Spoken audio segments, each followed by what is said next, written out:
Continuing to spotlight more artwork, these next set of personal art totems are some of the more popular images I've created. The process is still very time consuming, but it's starting to be more manageable. And I have new ideas that I will share in the future, so stay tuned. The personal art totem awaiting is an image taken from my original piece, Awaiting Dawn.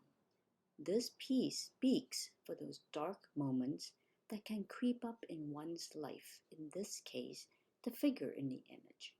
However, the piece expresses that light will emerge from darkness, that dawn will always come to shed light over the dark nights.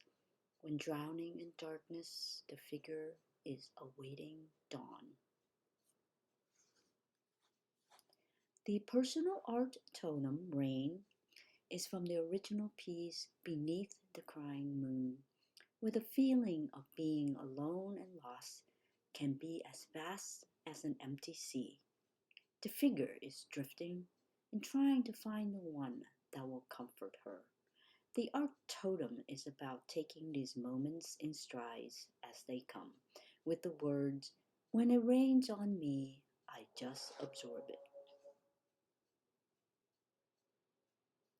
The personal art totem, Heart, was created during the time of my A Moment of Reflection art totem giveaway. This totem is about the love and care each of us is capable of giving in order to heal. Take a moment to listen to the beat of the heart. The personal art totem, Flamingos, is about togetherness. No matter who we are fond of and cherish our times together, as these flamingos demonstrated by finding food together, side by side by side. That's all for now. Thank you for watching. Come back and visit again.